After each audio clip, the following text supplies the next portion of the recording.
ka danna subscribe sannan kuma ka danna alamar kallarwa domin samun shirye-shiryen mu da zarar mun daura. Mun gode da kallon.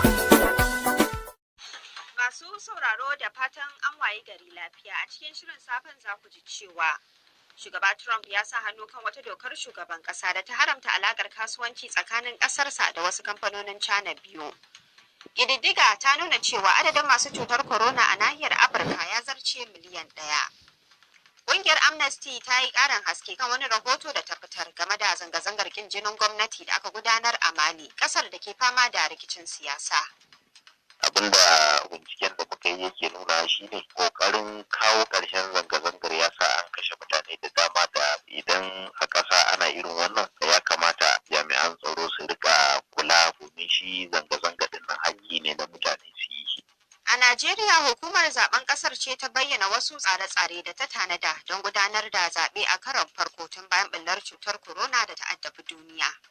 Dole a ba da rata tsakanin duk wanda za su kada kuri'a. Ni kakasansan ku tabbatar da cewa duk kamun ku shiga layi ku wanke hannunku da sabulu. Sa'annan kuma kamun ku kada kuri'a ku tabbatar an tsaftatar da wannan na'ura na tantancewa.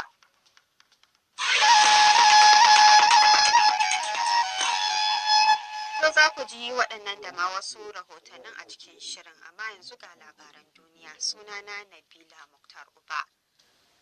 Shugaba Trump ya rattaba hannu kan wata dokar shugaban kasa wacce za ta haramta duk wata harkar kasuwanci da Amurka za ta yi da uwar kamfanin wasu kamfanonin China biyu na fasahar sadarwa.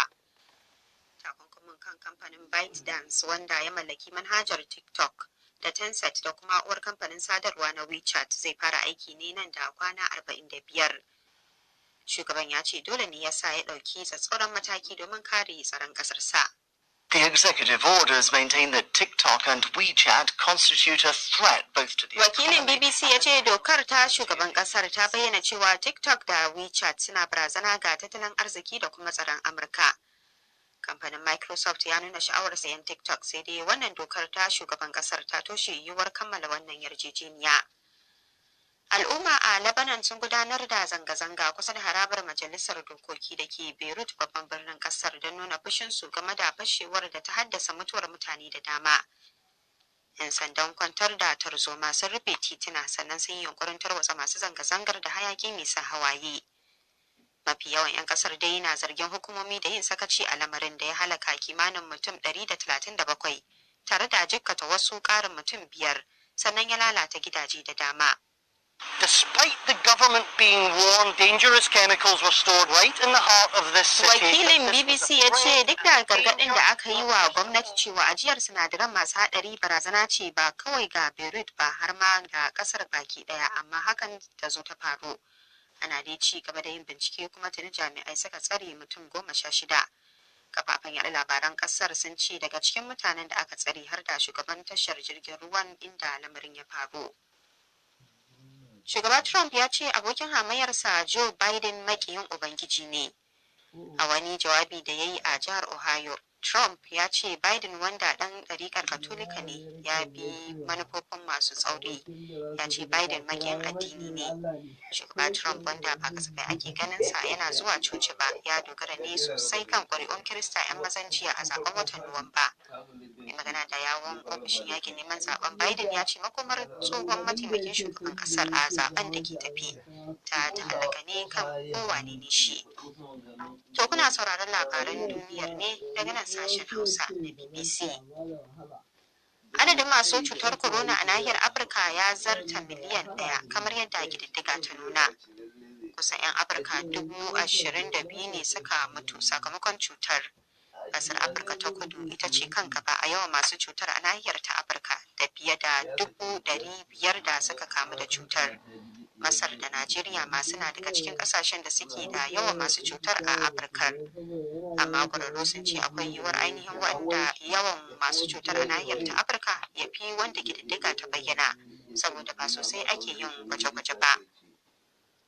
Hukumomin lafiya a Mexico sun ce yawan mutanen da suka mutu sanadin annobar corona ya karu zuwa fiye da 50,000. Amurka da Brazil ne kadai kasashen da suka fi yawan waɗanda wannan cuta ta shafa. A farkon makon nan ne shugaban Andre Manuel Lopez ya sanar cewa zai riƙa yin shiru na minti ɗaya duk rana domin tunawa da waɗanda suka mutu. To labaran duniyar kenan daga nan sashen Hausa na BBC.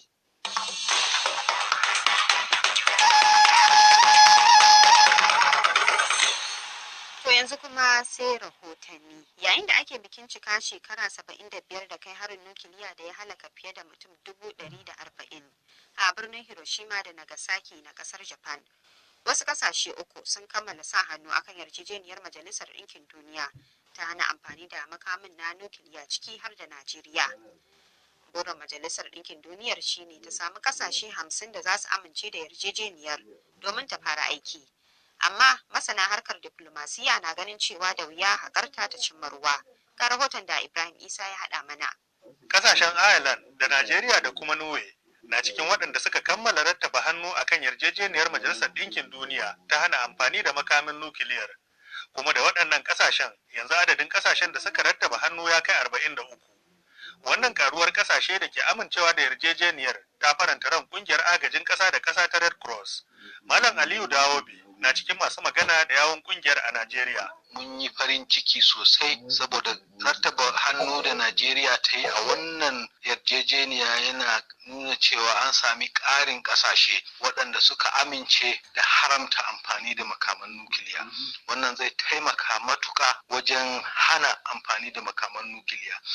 Idan muka tuna abin da ya faru a Hiroshima da Nagasaki shekara 75 da suka wuce, abu ne mai tada hankali aino wanda ya hana ko da ƙungiyoyin ba da agaji irin namu su je su yi taimako, saboda su ma ba su tsira ba daga wa'annan bala'o'i da ainihin irin wa'annan makamai ke kawowa. Muna ƙara kira ga sauran ƙasashe su ma su rattaba hannu a wannan dokoki domin a samu faɗace-faɗace da yaƙe-yaƙe da ake a duniya ya zama ya rage yadda yake shafin fararen hula.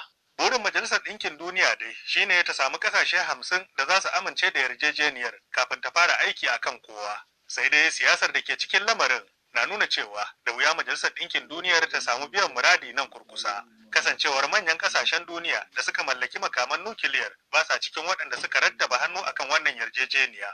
Hatta ƙasar Japan wadda ke dakon tabon makaman nukiliyar bata sanya hannu ba. Ambasada Suleiman Dahiru tsohon jakadan Najeriya ne da kan yi sharhi akan harkar diplomasiya. Wato duniya ne da muke zaune ba gaskiya. Su waɗannan kasashe masu nukiliya kamar su Amerika, Rasha, Britain, France da kuma China, waɗannan kasashe masu hawan kujerar naki ba su son wasu kasashe su samu wannan nukiliya, amma su kuma ba za su bar nasu a lalata su ba. In ana so a yi zaman lafiya ne a duniya, ya kamata su ma a lalata nasu. Amma su ba za su yarda a lalata ba, kuma ba za su bar yarda wasu su yi ba. Wasu in suka yi sai dai a asuce ne. A halin da ake ciki dinnan da wuya a samu kasashen da za su kai 50 a ce an soke wannan abun. A ranar 6 ga watan Agustan 1945 ne kasar Amurka ta kai harin nukiliya a kan birnin Hiroshima na kasar Japan, wanda ya halaka fiye da mutum 140, kuma wata nukiliyar ta afkawa birnin Nagasaki. Mako biyu bayan harin ne kasar Japan ta miƙa wuya aka kawo ƙarshen yakin duniya na biyu. Ibrahim Isa, sashen Hausa na BBC, Abuja, Najeriya. To yanzu kuma bari mu je Najeriya kan batun annobar corona. Yayin da ake ci gaba da samun masu ɗauke da cutar corona a Najeriya, gwamnatoci na cewa sun dukufa domin dakile ta. Kawo yanzu mutum kimanin 45,000 ne suka kamu da cutar a Najeriya, galibin su a jihar Legas da Abuja babban birnin kasar. Jihar Bauchi na ɗaya daga cikin jihohi na farko-farko da suka samu bullar cutar a cikin watan Maris, inda hatta gwamna da mataimakinsa suka kamu da ita. Kuma kawo yanzu mutum fiye da 500 ne aka tabbatar sun kamu da cutar a jihar. To sai dai mataimakin gwamnan na jihar Bauchi, Sanata Baba Tela, wanda shine shugaban kwamitin yaki da cutar a jihar, ya shaida wa BBC cewa yanzu adadin waɗanda ke kamuwa da cutar a jihar na matukar raguwa saboda yunkurin da hukumomi ke yi na samar da kayan aiki da magungunan taimakawa masu cutar da gwaje-gwaje da kuma wayar da kan jama'a. Ya bayyana haka ne a hirar su da Ishaq Khalid. Kokarin da gwamnatin jihar Bauchi take yi na daƙilar da cuta yana amfani, saboda idan ka duba kamuwar cutar a wannan jihar ya yi ƙasa wani guri wata ran za a ga mutum ɗaya, wani guri za a ga mutum biyu ne aka yi test suka kama. Akwai lokacin da aka yi test ɗin wajen mutum 360 amma mutum biyu aka samu ko uku ne a ciki masu wannan cuta. Muna sayan magunguna da kuma abubuwan da ake amfani da su, kuma kana da labarin cewa kwanan baya gwamnatin jihar Bauchi ta yi irin wannan garkuwan baki wato da ake kira face mask wajen miliyan 1 ta rabawa duka al'ummar jihar Bauchi waɗanda ya kamata su samu, kamar waɗanda suke nakasassu, kamar waɗanda suke gidan yari, kamar waɗanda suke ba za su iya saya ba, kamar waɗanda suke aikin kiwon lafiya. Haka irin waɗannan mun tabbatar cewa wannan abu da aka yi ya kai gare su. Bayan nan gwamnati ta sa kowace local government ta ɗinka irin wannan garkuwan baki. Local governments ɗin wato ƙananan hukumomi guda 20 sun raba a cikin ƙananan hukumominsu. To irin waɗannan ire-iren abubuwa da kuma ci gaba da faɗakar da mutane da wayar da kan mutane akan cewa a yi amfani da wannan garkuwan baki, a yi wannan tazara, a ba da wannan tazara da ya kamata a bayar, a rinka wanke hannu da sabulu. A galibin wurare mutane ba su amfani da wannan takunkumi. Batun tazarar nan zaka ga babu in ka je kasuwanni da sauransu, da kyar ma ka ga mutum yana sanye da takunkumi, in banda ofisoshin gwamnati da watakila bankuna da sauran wurare na hukuma da kamfanoni. Shin faɗakarwar da kuke yi ta gaza ne ko kuma mutane ne suke da kunnen kashi? Wato ba faɗakarwa ne ta gaza ba kuma mutane ne ke da kunnen kashi ba. Wato shi duk wani abu da ka kawo shi sabo yana ɗaukar lokaci ga mutane su karɓe shi su yadda da shi. Amma an yi watanni da wannan tsari, idan za a iya cewa sabo ne batun wanke hannu da takunkumi? Sabo ne idan ka ɗauke shi a cikin rayuwar jama'a. Duk ko da yaro ne wanda mutumin da ya shekara ko kuma babba ma wanda ya shekara 16 ko 18 ka ce masa ya zo ya sa, to a gurinsa sabon abu ne. A hankali insha Allah aka ci gaba mutane za su karɓe shi su ce lalle yana da amfani. Na yadda akwai lalle ba shakka rashin karɓuwa yanzu wanda mutane ke yi. Amma akwai doka ta tilasta amfani da takunkumin nan misali, kamar ba aiki da ita wannan doka ne? To ana aiki da ita. Dokar da aka yi ba cewa aka ce idan baka sa ba, mu dai a gurinmu idan ba ka sa ba a kama ka a kai ka kotu ko a cika tare ko wani abu. A'a, to mu mun fi so mutane su karɓa da kansu maimakon a ce tilastawa aka yi. Ba ma so mu kai ga halin a ce an tilasta. Na fahimce ka nan babu wannan doka ta tilastawa a ce a tura jami'an tsaro su kama wanda bai sa takunkumi ba. Ba mu dai sa an yi doka in ka ɗauki doka yadda yake, majalisa ita suke da hurumin yin doka. Idan kuma gwamna ya sa hannu akan wannan doka, to majalisa a huruminta dai ba ta yi wannan doka ba, kuma gwamnati ba ta rike ta wannan doka ba. Amma abin da gwamnati ta ce shine tana ba da umarni, wanda kuma tana iya yin wannan. Tana ba da umarni ga duk wani ɗan jihar Bauchi ya rinka amfani da wannan takunkumi don saboda kansa da iyalinsa da kuma sauran mutane da suke tare da su. Gwamnati abin da za ta yi shine ta tunatar da mutane, ta kuma gaya musu cewa ga fa cutar nan ga yadda take yaduwa, ga kuma abin da za a yi a kare ta. Kai batun kuɗi da aka bayar na aka sayi magunguna da sauran kayan aiki, kamar nawa aka bayar? Ba zan ce maka ga abin da aka bayar saboda ni ba accountant bane ba. Sanata Baba Tela kenan shugaban kwamitin yaƙi da cutar corona a jihar Bauchi. To yanzu kuma ga wannan sanarwa. Ra'ayi riga kowa da irin tasa.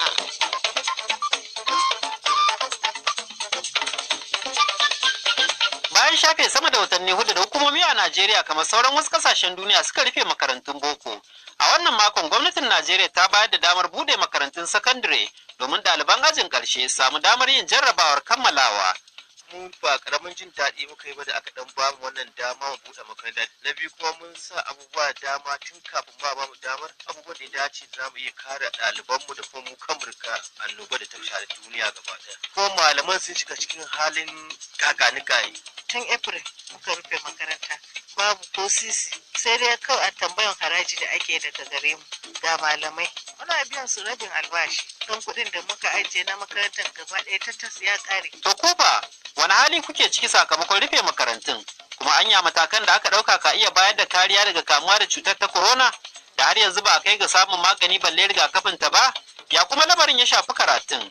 Waɗannan na daga cikin abubuwan da za mu tattauna a shirin na ra'ayi riga na wannan mako. Ga waɗanda ke sha'awar shiga wannan shiri da za a gabatar an jima da maraice sai ku aiko da ra'ayoyinku a hausa@bbc.co.uk da BBC Hausa Facebook. To hukumar zaɓe a Najeriya za ta gudanar da zaɓe a karon farko tun bayan ɓullar cutar corona. Hukumar za ta yi zaɓen cike gurbi ne na ɗan majalisar dokoki a jihar Nasarawa ranar Asabar. Nick Dazang shine daraktan watsa labarai da wayar da kai na hukumar zaɓen Najeriya, kuma a tattaunawarsa da Zahraddin Lawan ya ce tuni hukumar ta INEC ta yi wata ganawa kan yadda za ta nemi goyon bayan masu ruwa da tsaki don gudanar da zaɓen cike gurbin a yanayin da ake ciki na cutar corona. Na farko wanda shi sarki ko emiyan Nasarawa mai martaba mun nemi goyon bayan shi da iyayenmu na kasa a nan Nasarawa. Sa'annan daga nan muka garzaya inda muka gana da kuma masu ruwa da tsaki a wannan tafiya, musamman shugabannin siyasun nan da ke takara. Mun zauna da su, mun nuna musu cewar su kokari su taimaka mana wajen faɗakar da jama'ar su yadda za a yi zaɓe a yanayin wannan